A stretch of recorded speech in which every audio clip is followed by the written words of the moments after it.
اگر تمہارے والدین میں سے ایک یا دونوں تمہارے پاس بڑھاپے کی عمر کو پہنچ ہی جائیں، انہیں کبھی اف تک نہ کہنا، دل نہ توڑنا ان کا، چھاتی چوڑی کر کے بات نہ کرنا، ان سے کندھے جھکا کر بات کرنا، ادب سے گفتگو کرنا۔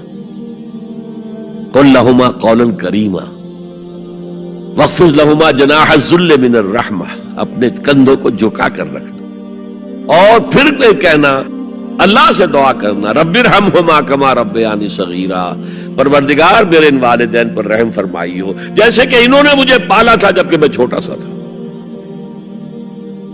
تو خاندان کے نظام کو مستحکم کرنے کے لیے 3 ڈائمنشنز ہیں، جیسے ایک کمرہ ہے، چوڑائی ہے، لمبائی ہے، اونچائی ہے۔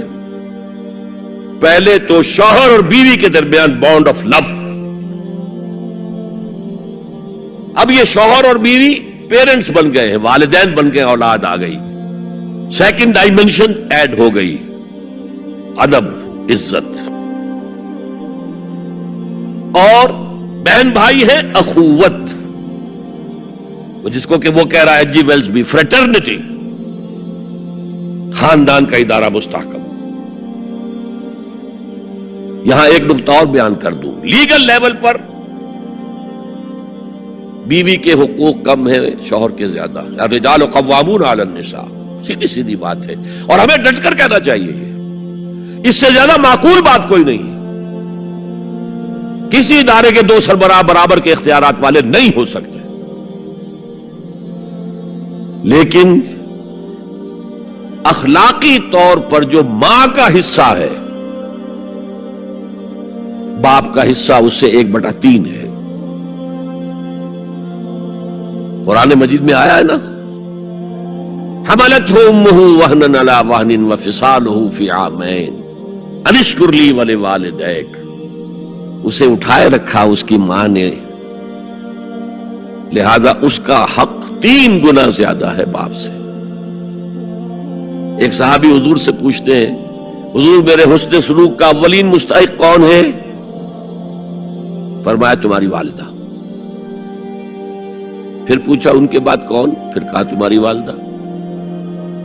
پھر پوچھا ان کے بعد کون؟ پھر کہا تمہاری والدہ۔ پھر پوچھا ان کے بعد کون؟ تو کہا تمہارے والد۔ 3 درجے۔ اور یہ جو فرمایا الجنت تحت اقدام الامہات، جنت تو ماؤں کے قدموں تلے ہے، یہ باپ کے بارے میں تو نہیں فرمایا۔